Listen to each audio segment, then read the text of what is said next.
Students, तो आज के वीडियो में हम डिस्कस करेंगे the portrait of a lady, जो कि क्लास 11th का एक टॉपिक है। ओके, तो वीडियो को शुरू करते हैं। सो लिखा है कि my grand mother, like everybody's grand mother, was an old woman. She had been old and wrinkled for 20 years that I had known her. People said that she had once been young and pretty and had even had a husband. But that was hard to believe. My grandfather's portrait hung above the mantelpiece in the drawing room. तो यहाँ पे जो narrator है, जो अपना story narrate कर रही हैं, वो यहाँ पे अपनी दादी के बारे में यानी कि ग्रैंड मदर के बारे में बता रही हैं कि मेरी जो ग्रैंड मदर है वो बाकियों की ग्रैंड मदर जैसी हैं, जो कि काफ़ी बूढ़ी हैं और उनके फेस पे रिंकल्स भी हैं। रिंकल्स का मतलब क्या होता है कि आप नोटिस करे होंगे कि आपकी जो दादी या नानी हैं वो जब बूढ़ी हो जाती हैं तो बेसिकली क्या होता है कि उनके चेहरे पे ना थोड़ा थोड़ा लाइनिंग सा आ जाता है, तो जिसको हम झुर्री कहते हैं हिंदी में, और इंग्लिश में वो रिंकल्स कहलाता है। ओके, सो 20 सालों से वो बिल्कुल वैसी ही हैं, यानी कि बूढ़ी, और रिंकल्स भी हैं उनके चेहरे पे जब से मैं उनको जानती हूँ।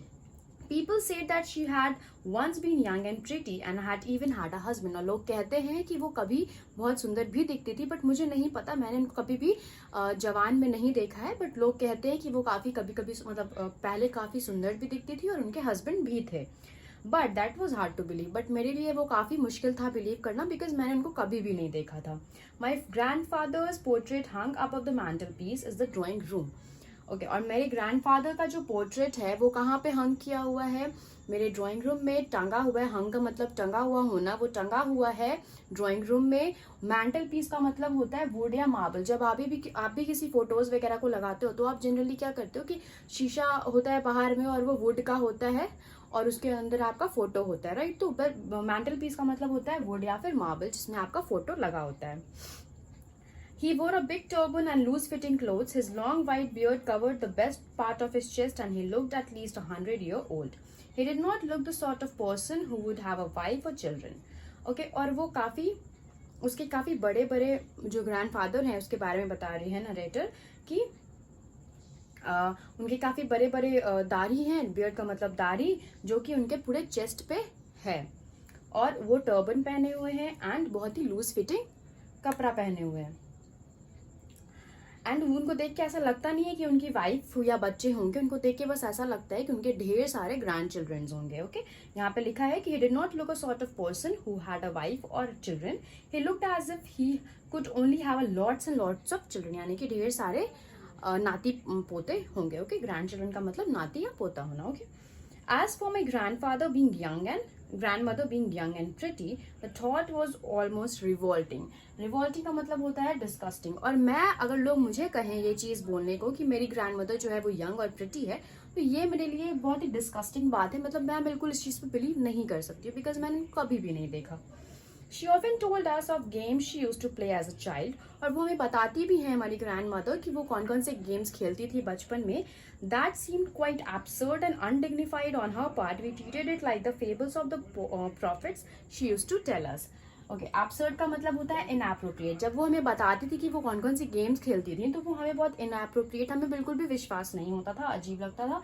एंड अनडिग्निफाइड का मतलब होता है डीमीनिंग, यानी कि हमें उसका बिल्कुल भी ऐसा लगता था कि बकवास कर रही है ग्रैंड मदर, ऐसा कुछ नहीं है, वो झूठ बोल रही है। Okay, and treated it like the fables of prophets she used to tell us. Fables of prophet का मतलब क्या होता है कि स्टोरीज जो कि वो बताती थी, नरेट करती थी वो, तो ऐसा लगता था कि वो अपना भी स्टोरी नरेट कर रही हैं, वो सच्चाई नहीं बता रही हैं कि वो नहीं खेलती थी या जो भी।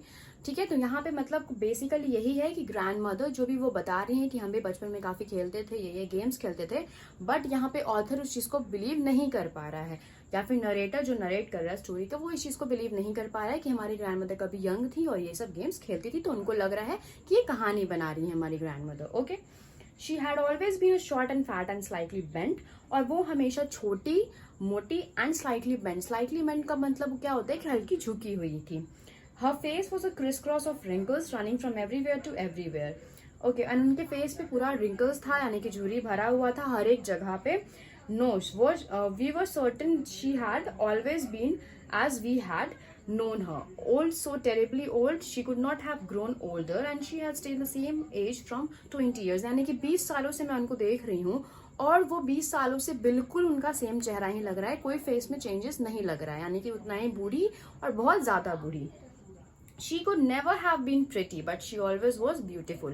वो कभी भी pretty नहीं हो सकती थी, लेकिन हमेशा काफी सुंदर थी। She hobbled about the house in spotless white and one hand resting on her waist to balance her stoop and other telling the beads of a rosary. और वो हमेशा एक हाथ पे okay, she hobbled about the house in spotless white with one hand resting on her waist, यानी कि उनका एक हाथ जो था वो वेस्ट पे रहता था और बाकी वो एक हाथ से क्या करती रहती थी कि ऐसे बीड्स ऑफ रोजरी का मतलब बेसिकली होता है ना कि एक ज्वेलरी टाइप का होता है। आप देखते हो कि जब बूढ़े हो जाते हैं लोग तो उनके हाथ में क्या होता है, उनके हाथ में एक ऐसा वो लोग माला टाइप का होता है जिसको वो लोग जपते रहते हैं। तो उस तरीके से वो एक हाथ से अपने कमर पे रखी हुई थी और दूसरा हाथ से उस माला को जप रही थी।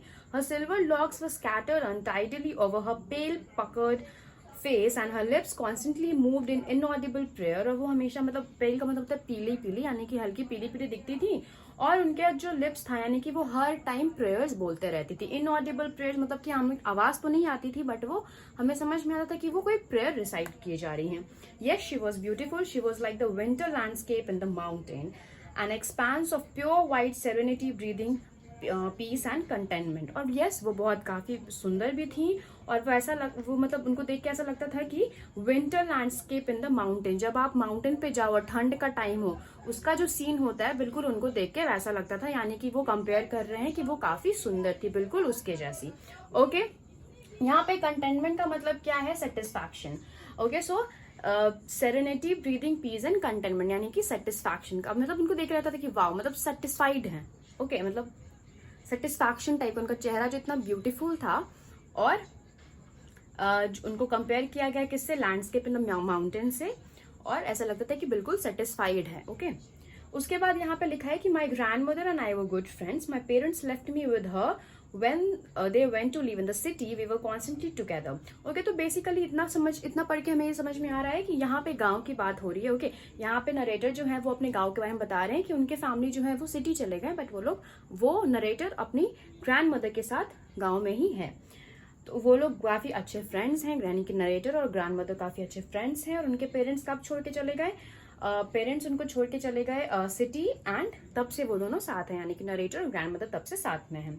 She use to wake me up in the morning and get me ready for school, और वो हमेशा मुझे उठाती हैं और मुझे रेडी करती हैं स्कूल के लिए। She said her morning prayer in the monotonous sing song while she bathed and dressed me in the hope that I would listen and get to know it by heart. और वो मुझे dress up करती हैं और गाना भी गाते रहती हैं, यानी कि प्रेयर्स में गाते रहती हैं और मुझे ड्रेसअप करते रहती हैं, मुझे नहलाती हैं और ये होप में, यानी कि उनको ये उम्मीद रहती है कि मैं उन गानों को सुन के और उसके बाद क्या करूंगी कि मैं उनको बाय हार्ट मतलब कि पूरा रट लूंगी या फिर मुझे याद हो जाएगा ये गाना।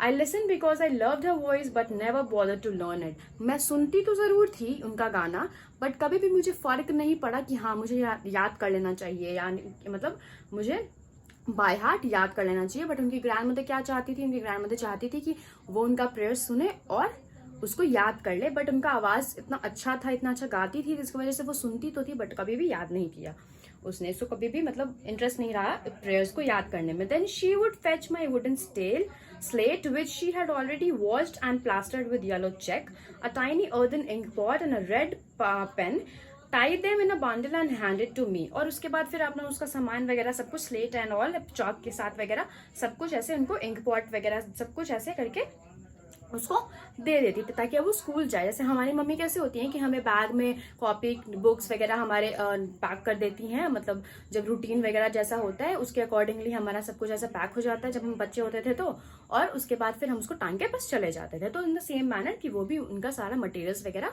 बैग में पैक कर देती थी ताकि वो डायरेक्टली स्कूल चली जाए। ठीक है, उसके बाद क्या लिखा है कि after a breakfast of a thick steel chapati with a little butter and sugar spread on it we went to school. She carried several steel chapatis with her for the village dogs. और उसके बाद फिर हम क्या करते हैं, उसके बाद फिर हम ब्रेकफास्ट वगैरह करते हैं। ब्रेकफास्ट में क्या किए थे, थिक यानी कि मोटा स्टेल चपाती, काफी मोटा चपाती जिसमें कि हल्का फुल्का बटर लगा हुआ था और चीनी थी उसके ऊपर स्प्रेड की। जैसे कि हम ब्रेड बटर कभी कभी खाते हैं तो जनरली क्या करते हैं कि ब्रेड होता है, बटर होता है एंड उसके ऊपर से शुगर स्प्रेड कर देते हैं। तो बिल्कुल ये चपाती के साथ होता था, मतलब उसको खिलाया जाता था, उसकी ग्रैंड मदर खिलाती थी और उसके बाद फिर वो लोग स्कूल चले जाते थे दोनों साथ में। जहाँ पे उसकी ग्रैंड मदर जो थी वो थोड़ी बहुत जो चपातीज थे वो डॉग्स के लिए भी लेके जाती थी। विलेज डॉग्स यानी कि जो गांव में डॉग्स वगैरह थे उनके लिए लेके जाती थी ताकि वो लोग खा सके। My grandmother always went to school with me because the school was attach to the temple. और वो फिर बता रहे हैं नरेटर कि मेरी ग्रैंड मदर जो थी वो हमेशा मेरे साथ जाती थी स्कूल। क्यों? The reason behind this was कि जो स्कूल था वो टेम्पल से यानी कि मंदिर से अटैच था। The priest taught us the alphabet and the morning prayer. और वहां का जो प्रीस्ट यानी कि जो पंडित था वो हमें सिखाता था अल्फाबेट यानी कि ABCD एंड ऑल, और उसके बाद फिर मॉर्निंग प्रेयर्स भी सिखाता था। While the children sat in the rows on either side of the veranda singing the alphabet or the prayers in a chorus, यानी कि साथ में साथ में वो लोग क्या करते थे कि जितने भी बच्चे थे वो बरामदा में जाके और गाना गाते थे और अल्फाबेट्स वगैरह सीखते थे। और my grandmother sat inside the reading scriptures, और मेरी ग्रैंड मदर जो थी वो अंदर में बैठ के स्क्रिप्चर्स पढ़ती थी। When we had both finish, और जब हम दोनों का कंप्लीट हो जाता यानी कि मैं अपना अल्फाबेट्स लर्न कर लेती थी और उनका स्क्रिप्चर्स कंप्लीट हो जाता था, तो we would back home, we would walk back together, और उसके बाद फिर हम वापस चले जाते थे। This time the village dogs would meet us at the temple door. They followed us to our home, growling and fighting with each other for the chapatis we threw to them. और जब हम लोग लौटने लगते थे तो उस duration में क्या होता था, उस ड्यूरेशन में वो बता रही हैं कि ये होता था कि जो विलेज डॉग्स थे वो हमें टेम्पल से, मतलब टेम्पल के दरवाजा से, मतलब जो मंदिर होता था उसके दरवाजे से हमें वो मिलना शुरू होते थे। लाइक इवन अभी भी आप देखोगे कि बहुत सारे मंदिर के बाहर बहुत सारे डॉग्स होते हैं, तो उस तरीके से वहां पे भी डॉग्स थे और वो झगड़ा करते थे, यानी कि डॉग जो थे वो आपस में झगड़ा करते थे। ग्राउलिंग का मतलब चिल्लाते थे, और फाइट यानी कि झगड़ा करते थे चपाती इसके लिए, यानी कि हम उनके चपाती ऐसे फेंक के देते थे और उसके बाद वो झगड़ा करते थे कि कौन लेगा fight. When my parents were comfortably settled in the city, they sent for us. और जब मेरे पेरेंट्स जो हैं वो कंफर्टेबली सिटी में सेटल हो गए, सब कुछ सही हो गया सिटी में, तो उसके बाद फिर दे सेंट फॉर अस, यानी कि वो हमें इनविटेशन, यानी कि वो हमें बुलाना चाह रहे थे, यानी कि मुझे और मेरी ग्रैंड मदर को वहां बुलाना चाह रहे थे। That was the turning point in our friendship.